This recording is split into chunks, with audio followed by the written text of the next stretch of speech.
ನನ್ನ ಶಾಲೆಯ ವಿದ್ಯಾರ್ಥಿನಿ ಲಕ್ಷ್ಮಿ ಚಿಕ್ಮಠ್. ಇವಳು ದುಷ್ಟರನ್ನು ಕಂಡು ದೂರ ಇರಿ ಎನ್ನುವ ನೀತಿ ಪಾಠವನ್ನ ಹೊಂದಿರುವಂತಹ ಒಂದು ಉತ್ತಮವಾದಂತಹ ಸುಂದರವಾದಂತಹ ತನ್ನ ಹಾವಭಾವದೊಂದಿಗೆ ತುಂಬಾ ಚೆನ್ನಾಗಿ ಕಥೆಯ ಮೂಲಕ ಪ್ರಸ್ತುತಪಡಿಸ್ತಾಳೆ. ಕೇಳಿ.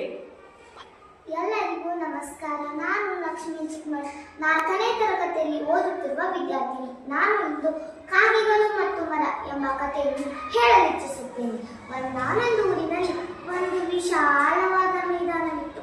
ಮೈದಾನದಲ್ಲಿ ಒಂದು ದೊಡ್ಡ ಆಲದ ಮರವಿತ್ತು. ಪ್ರತಿದಿನ ಆ ಮರದ ಬುಡದಲ್ಲಿ 10 ದನ ಕಾಯುವ ಹುಡುಗರು ಆಟವಾಡಲು ಬರುತ್ತಿದ್ದರು. ಆಟದ ನೆಪದಲ್ಲಿ ಕಲ್ಲಿನಿಂದ ಕಿತ್ತುತ್ತಿದ್ದರು, ತೊಂಗಿಗಳನ್ನು ಮುರಿಯುತ್ತಿದ್ದರು, ತೊಗಟೆಗಳನ್ನು ಕಿತ್ತುತ್ತಿದ್ದರು. ಹೀಗೆ ಹಿಂಸೆಯೊಳಗಾದ ಮರಕ್ಕೆ ತನಗಾದ ಕಷ್ಟವನ್ನು ಕಂಡು ಅಳು ಬಂದಿತು. ನನ್ನ ನೆರವಿಗೆ ಯಾರೂ ಬರುವುದಿಲ್ಲವೇ ಎಂದು ಉಳಿಯಲು ತೊಡಗಿತು. ಆಗ ಅದೇ ಮರದ ತುದಿಯಲ್ಲಿ ಗೂಡು ಕಟ್ಟಿದ್ದ ನೀಲ ಮತ್ತು ಬಾಲ ಎಂಬ 2 ಕಾಗೆಗಳಿಗೆ ಆ ಮರದ ಆರ್ತನಾದ ಕೇಳಿಸಿತು. ತಕ್ಷಣ ಮರದ ಬಳಿ ಬಂದು, ಎಲೆ ಮಿತ್ರನೇ, ಏಕೆ ಅಳುತ್ತಿರುವೆ? ನಿನಗೆ ಬಂದಿರೋ ಕಷ್ಟವೇನು? ನಾವು ಏನಾದರೂ ಸಹಾಯ ಮಾಡಬೇಕು ಎಂದು ಹೇಳಿದವು. ಕಾಗೆಗಳ ಮಾತಿನಿಂದ ಖುಷಿಯಾದ ಮರವು ತನಗಾದ ಕಷ್ಟವನ್ನು ಚಾಚು ತಪ್ಪದೆ ವಿನಂತಿಸಿತು.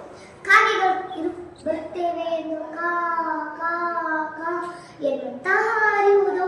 ಮರದ ಜಾಗದಿಂದ ಸ್ಮಶಾನದವರೆಗೂ ಹೋಗಿ ಅಲ್ಲಿ ಬಿದ್ದಿದ್ದ ಎಲುಬುಗಳನ್ನು ತೆಗೆದುಕೊಂಡು ಬಂದು ಮರದ ತುಂಬಾ ಸೀಳಿ ಹಾಕಿದರು.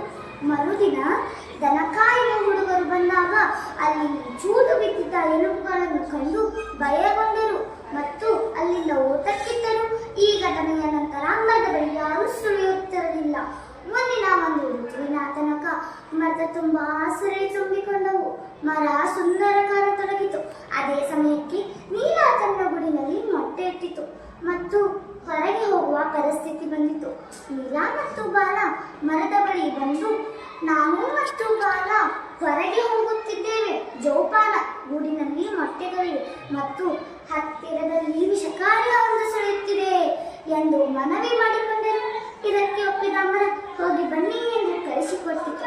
2 ಕಾಗೆಗಳು ಕಾ ಕಾ ಕಾ ಎಂದು ಹಾರಿ ಹೋಗಿದ್ದನ್ನು ನೋಡಿದ ಹಾವು ಸರಸರನೆ ಮರದ ಬಳಿ ಬಂದು, ನಾನು ನಿನ್ನ ಮಿತ್ರನಾಗಲು ಇಚ್ಛಿಸುತ್ತೇನೆ.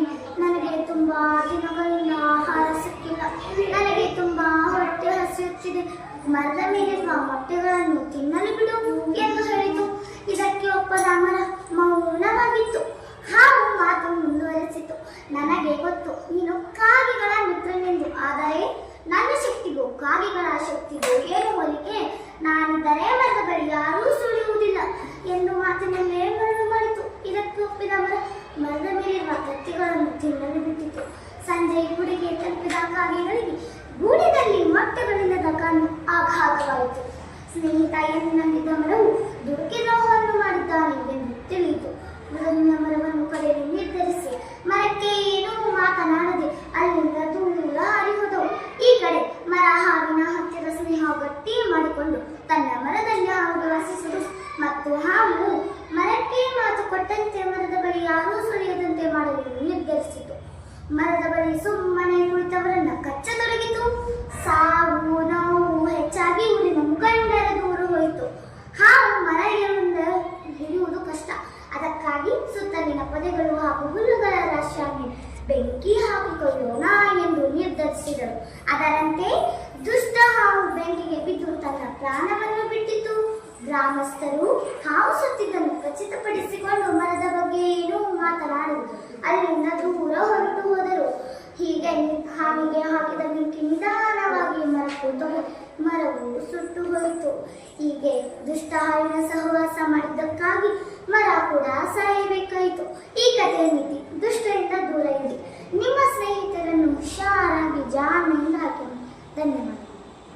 ಹೇಳಿದ್ರಲ್ಲ, ಈ ಮಗು ಹೇಳಿದಂತಹ ಮರ ಮತ್ತು ಕಾಗೆಗಳು ಕತೆ ಎಷ್ಟು ಸುಂದರವಾಗಿತ್ತಲ್ಲ. ಈ ಕಥೆಯ ನೀತಿ ಏನಂದ್ರೆ, ದುಷ್ಟರನ್ನು ಕಂಡು ದೂರ ಇರು. ಈ ಮಗು ತುಂಬಾ ಚೆನ್ನಾಗಿ ಕಥೆಯನ್ನ ಹೇಳಿದ್ದಕ್ಕಾಗಿ ಈ ಮಗುವಿಗೆ ಅಭಿನಂದನೆಗಳನ್ನ ಸಲ್ಲಿಸೋಣ.